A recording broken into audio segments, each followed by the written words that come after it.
Hi, this is Kimberly with the Red Booth Show. We're here at the Sundance Film Festival at the Studio Lounge with CiCi Chambers.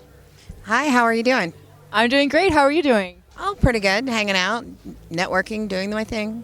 I know I saw that you did a panel earlier, which was really fantastic. I really did, for real. I really did. I really enjoyed doing it. They wanted me to do it. They were a little apprehensive because if you listened, I don't necessarily put things gently. So sometimes things have to be said in a way that everyone can hear them. I see. Well, in order to get through and do all the things that you've done, I think, it takes a strong personality. So I can see how that would be a fun challenge, right? It's a fun challenge. It can also intimidate people. And where our panel, as I'm telling you now, our panel was about women in film and the challenges and obstacles that we have to overcome, and that we're often not given the same respect as men simply because of our gender, and we're seen as mothers because we're raised looking at mom. So getting that respect as a person sometimes means acting like a man when you're really just acting like a person without any gender bias added on to it. And then you get those nice little names, the second letter of the alphabet names. So so you get those if you're strong and you just hold your own. But you know what? Fine, let them call you that. They can watch you at the box office. You go, girl. I have to say, obviously, I'm a female producer myself. I have this show. I've worked on other projects. So I was very fascinated by this panel and just to see other women that are doing what you've been doing. And you've done so much. I know that you have, you're a published author. You were in the news. You're in newscasting. And then you also have a show. You have a lot of things going on. So why don't you tell us a bit more about you? Well, I'm on Talking Pictures with Tony Toscano. On the TV version occasionally. We also have a podcast. If you go to talkingpictures.tv, you get links to everything. I have a blog. I do comedy. I direct. I produce. I act. I have a nighttime talk show coming up. Hopefully it's going to get off the ground this year. What's that going to be? What's that called? It's PMS. Oh, wow. It's the PM show. But of course, it'll lovingly be called PMS. So, and it's not like a show. Can I say? Yeah, it's radio. I can say that one. Can I? It's okay. I'll just bleep it out. It's on TV actually, but don't worry about it. Oh, okay, we can say witchy. It's not a witchy show, but it's very much just kind of like along the lines of Jimmy Kimmel. Where it's a mix where I take my guests and we go out and do things and we talk, and it's very candid that way. But then there's in-studio portions as well. And then there's vignettes, kind of SNL-ish, where, if I'm making a point, sometimes it's easier to make a point instead of sitting there explaining to people, illustrate it. So it's going to allow actors to have opportunities to be on the shows, to act and get a regular troupe of actors for the show. And, lots of guests coming through Salt Lake City. There's always going to be stars here. So it's great. And plus it travels because I can go anywhere. So that's what we're doing. That sounds like so much fun. I can't wait for everybody to be able to watch that. So definitely stay tuned. Where can people find you and follow you online? Like I said, if you go to talkingpictures.tv, there's links to my Facebook, my Twitter, my Gmail blog, everything. You can follow me on Twitter at Crystal Chambers. I know, CRYSTAL. I go by CiCi. I've had that forever. You can find me under CiCi Chambers on Facebook. I have two pages, my professional page and my private. My private is over capacity, but when there's like a 3,000 people waiting list. But if you go to my other one and add me, I get a lot of the same stuff. So it's fun. And if you don't like candid people, don't follow me. Well, I just have one more question before you go. You got into producing on TV and doing so many different things as a female. I know that's not easy. And I would love to hear one sort of like piece of advice for the other women out there who have been wanting to get into this industry and or maybe would like some advice on how to do that. Well, like I said in my panel, we've been taught to say, you go girl, you can do that. You don't need permission to do it. Do it. I don't need your permission to do that. Remember that. You don't need anyone's permission to be successful. You don't need anyone's permission to overcome an obstacle. Obstacles are just answers that need to be found. And sometimes you don't even need to find them. You can still do it without it. do you do what makes you happy, and don't fall into the gender of, well, I'm too fat, I got a big butt, I got big thighs, I have this, that, and the other. There's a market for everything, and the more you embrace you, the more marketable you are in this business. Thank you. That is wonderful. I love your advice, and I really appreciate you doing the show. So thanks for joining us here at the Sundance Film Festival with the Studio Lounge, CiCi Chambers. Hi, this is Kimberly with the Red Booth Show at the Sundance Film Festival 2016, and we're here at the Studio Lounge with Tye Nelson. How's it going, Tye? It's going great. I've been having a good time. Cool. I know that you have been sharing with us some cool stories about your new short film that is related to Star Wars. I'll let you tell some of the audience about that yourself. Certainly, yeah. We did a short fan film called Star Wars Legends Legacy of the Force. It is an homage to the expanded universe now called Legends line, which is more about the kids of Han and Leia Solo, Jason and Jaina Solo, and their final conflict. It's adapted from a book by Troy Denning called Invincible, and it really is the final conflict between Jason and Jaina Solo. There's a little sibling rivalry, apparently. Yes, I've heard a bit of this whole storyline that's continued on and been created way past the original Star Wars. So I think it's pretty awesome that you created this film, and it's got a lot of amazing graphics in there. I'm wondering, how long did it take for you to make this film? Well, the film itself, altogether, we're talking pre-production, the writing, adapting the story, and then getting the cast, the crew, going back through rewrites, putting the production together, going into post-production. It was about a 2-year endeavor. So we actually started making this film before anything with The Force Awakens was announced. And then during the midst of it, when we were just about to start production, they're like, okay, we're going to make a new Star Wars film. And I'm like, oh my gosh, cool. And then it's, okay, are they going to be going in the same direction? So we actually paused just for a little bit to see which direction they were going to go.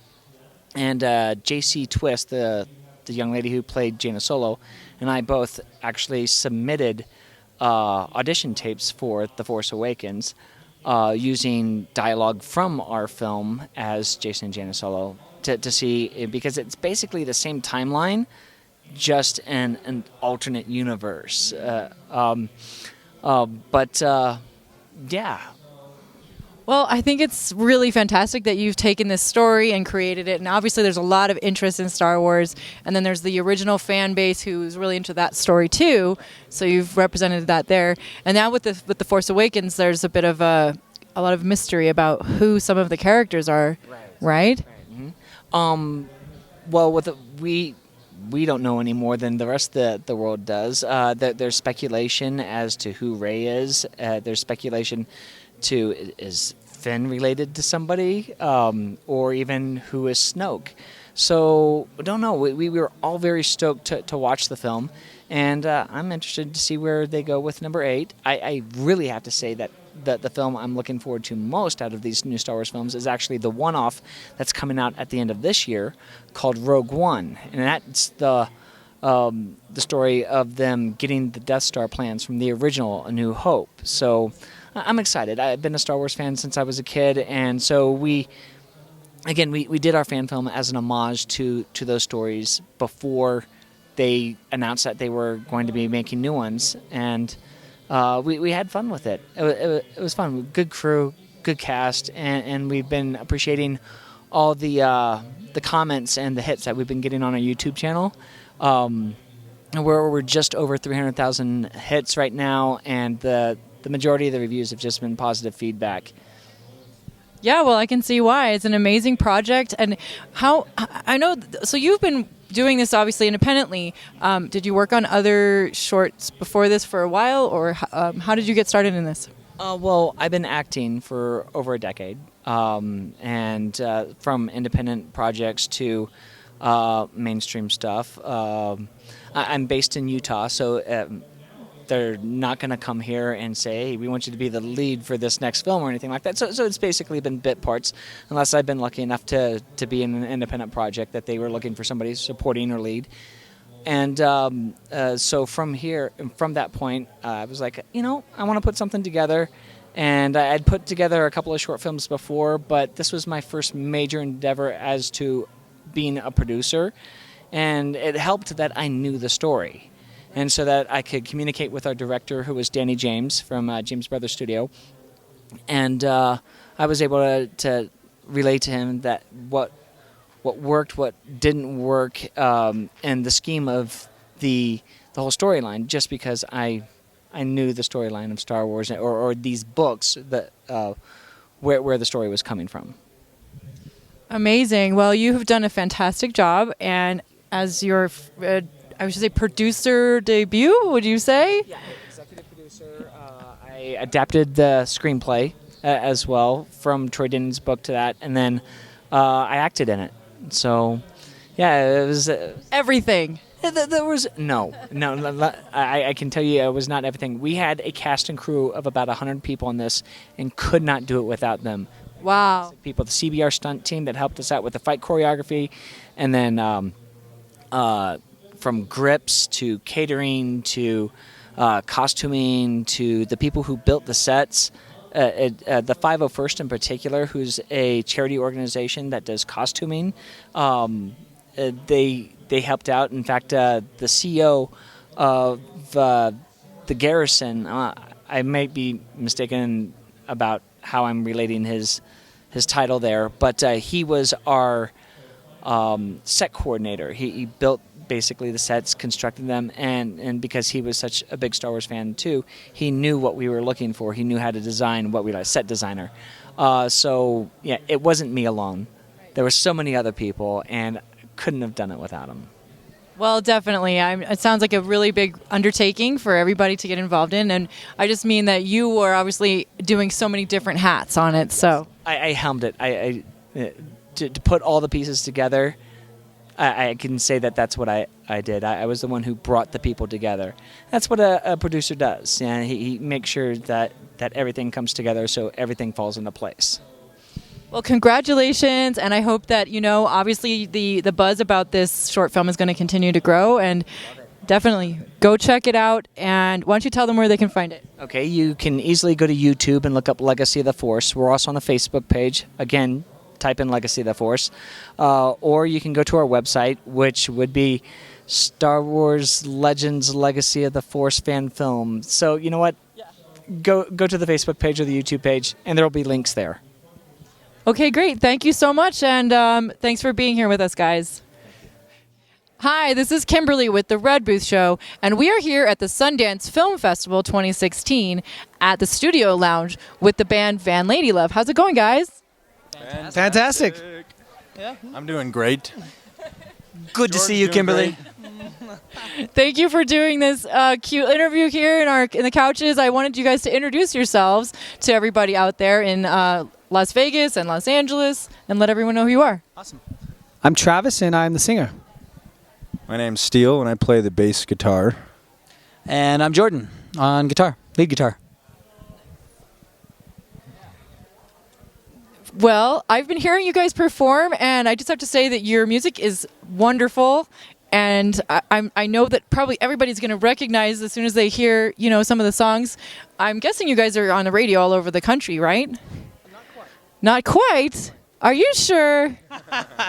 Well, we've actually just been in the studio the last few months, coming out with a new record, and pretty sure that record will make it to the radio. We'll see. You never know till it's there. We have a really great team working with us now on this new record, and new management's really helping us bring these songs to the world and show people what we've been working on. So hopefully we'll see it on a big scale. We're pretty excited. Do you want to say something? No. Well, now, weren't you guys featured on one of the TV shows recently? Is that part of how you guys sort of make your break? Yeah, we've actually had 6 national TV placements. VH1 featured us on the was it best albums of 2014. Was that 2014 or 2015? 2014. It does. So yeah, off our first EP, they featured that EP as one of the best albums of 2014. So that was incredible. Yeah, I don't know if you want to. We also were selected for Top Artists on The Verge in New York City at the New Music Seminar, which was a lot of fun. It's a big conference in Manhattan. And we also won Best Album of 2014 in Utah and Best Pop Album. So it's been pretty fun. Our last EP we self-produced, so we're really excited for this new material that we've worked with some really cool producers and some great engineers. And this is some music that we're super excited about. Yeah. So, How excited are we, Jordan? we won that award. We're not on the radio yet, but we will be. So keep an eye out. A little bit. Yeah. Well, I could have sworn I've heard some of this because it's such good music, and honestly, I think everybody should get your new album. I know you guys were giving it out here at Sundance. Why don't we do a plug for where they can find your music right now? Yeah, definitely. So our EP Love Matter, you can find it on iTunes, you can find it on Amazon Music, you can find it on Spotify, you can find it, yeah. ManlyLove.com, SoundCloud, I think Bandcamp even. YouTube. I mean, basically you just type Van Lady Love in your search bar and you're going to find it. Probably pirated off of Pirate Bay. What was it? Probably pirated off of Pirate Bay or maybe Napster. Is that still a thing? So anyway, however you want it, legal or otherwise. So you guys produced this last album yourself. I wondered who out of you is like the writer of the lyrics or like what part of the song making process are you guys involved in each? Yeah, I'll let Jordan take that one. All right. Wave my feet. Yeah, a lot of times, I mean, I think as a band, we're very collaborative. A lot of times I start off with like a melody. Stop it. Sometimes I start off with a melody and some lyrics, like a chorus idea. And usually I'll bring it to the band. Usually Steele helps me create a lot of the bed music and the basic beats. And then Travis is super good at interpreting music in a way that I otherwise can't. And so it's a real cool kind of like 3-step process out the door. It's kind of the final like cool shine sparkle filter. He's like, nah, this is not so cool. Or, oh, this is cool. Here's how I want to interpret what you guys just worked on. And then a lot of times he's with us through the entire process. We just kind of sit in a room and we bang our heads against the wall until we come up with something we like. And it kind of happens a myriad of ways. But anyway, I make beats in Ableton. I like electronic music, so I produce some beats and different music things that end up getting chopped and parts of it used in Van Lady Love stuff. So there you go. That's the way the magic's made. And it is magic too. It's really cool. It's got a cool electronic sound and a rock sound to it. And so, okay, I have another question. How did you guys get together? How did you start this band? Yeah, you take that one. That's a very good question. We started off doing YouTube videos, and somehow those videos got seen, and we started opening for bigger acts, and so we kind of had to throw a band together in a sense. So the first time I met these guys was our first practice together. We just kind of met, I guess, through the scene in Utah, the music scene, and I mean, I didn't really know these guys until we started jamming together, and we all fell in love, and that's the end of the story. But yeah, it was love at first sight. Cool. Well, interesting enough, we have a lot of music venues, obviously in Los Angeles, and I don't think a lot of people, know about all of the music scene in Utah. So I think it would be cool if you just talked for a quick moment about that. Yeah. It's pretty fire hot right now. We've got a lot of really cool artists that have come out of Utah. It's really inspiring for us. I've been in the Utah Valle music scene for about 10 years now and seeing so many great artists like Parlor Hawk, Desert Noises, Joshua James, and then seeing some artists that have risen to the national stage like Imagine Dragons played in our town a lot. Neon Trees are all from where we live. The Used back in the early 2000s came out. So I just kind of grew up seeing these bands like that were amazing and so many good bands that either were nationally recognized or were not. There was still so much going on and it was inspiring. We learned things from each other and kind of progress. I've seen the scene progress in style, like different musics have been popular so much, and it's kind of fun to challenge each other and support each other and kind of compete a little bit, but also support each other. There's so much good. Also, there's not like a ton of music venues in Provo. It's kind of a small college town, but the few venues that they do have are just, they're so vibey, and the music that is chosen to play at them it's just kind of fits right into this niche. And I think it's what's helped to kind of create some of the sound that's coming out of Utah these days. And there's some pretty awesome bands who are starting to show up on the maps. The Moth and the Flame, they're kind of a new one that's just kind of made a recent appearance. I think they actually live out in LA. But where do they live? I think they just moved to Portland, is what I heard. A little birdie told me that. And yeah, but great music scene, and we feel super fortunate to have all that talent surrounding us. I know. Just grab it. Just grab it. Well, I'm very excited to have you guys on the show. I think that the more people hear your music, you're just going to blow up all over the country and all over the world. They just need to listen to some of your songs, and they're going to know that. And, okay, one more question. How did you come up with your name, Van Lady Love? All right. It is a little weird. But I think that, you know, for us as members of Van Lady Love, we want to keep our heads, you know, level. And at the end of the day, if all we had was a van, you know, the lady we love and doing what we love, then that's good enough. Amen. Okay, I love it. Thank you guys so much for being on the show, and I hope you enjoy the rest of Sundance. Hi, this is Kimberly with the Red Booth Show, and we are here at the Sundance Film Festival 2016 with Jose Valle. How are you doing today? Very good, thanks. Well, I just experienced one of your virtual films regarding the animal slaughterhouse.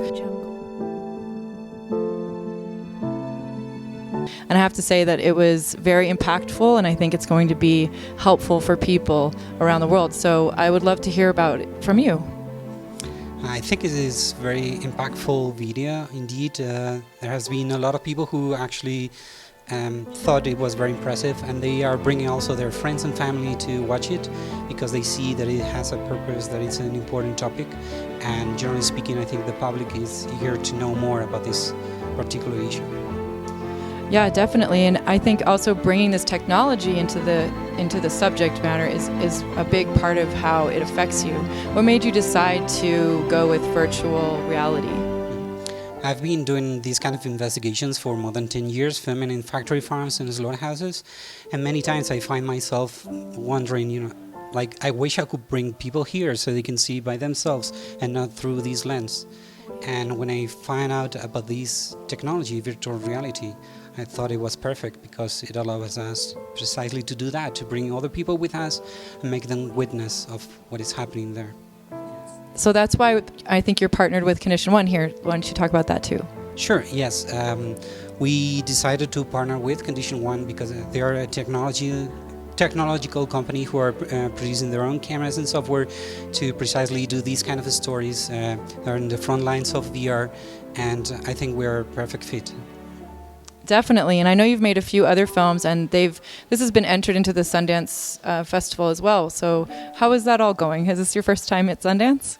Yes, it's the first time, and it's really interesting. A lot of people come in, journalists also, and yeah, it's great. It's great also for us to establish contacts and get this film to be seen by even more and more people. We intend to bring it to universities with this, so students can watch it by themselves and make informed decisions.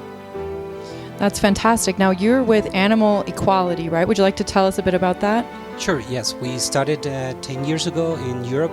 It's an animal rights organization, and our main focus is expose what farm animals are going through and make these images available to the public, encourage them basically to either adopt a plant-based diet or reduce their meat consumption as a way to help animals. We also campaign with companies to have them to change their animal welfare policies. That makes sense, and I know obviously what you expose in this little short film that I just saw, it's actually extremely cruel, and I think a lot of people probably have no idea exactly how this is really done. Do you think there's other options that are like more humane that you would support? What we show in this film are standard practices. Actually, we have far more cruel footage that we haven't included in this one. So what you have seen, for example, the gestation crates, where these pigs spend their whole life even unable to turn around, or for example, the piglets, they are routinely castrated, their tails are cut and the teeth are cut. all this is done without anesthesia, and this is happening also here in the US. So we encourage consumers to not support this industry and adopt compassionate choices. I think there is no humane way to kill these animals, and I think it's a term used by the industry to make us feel good about what they do.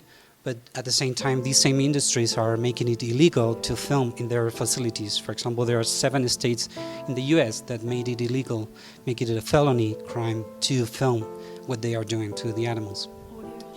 That's really strange. I don't wonder how they could get a law like that passed.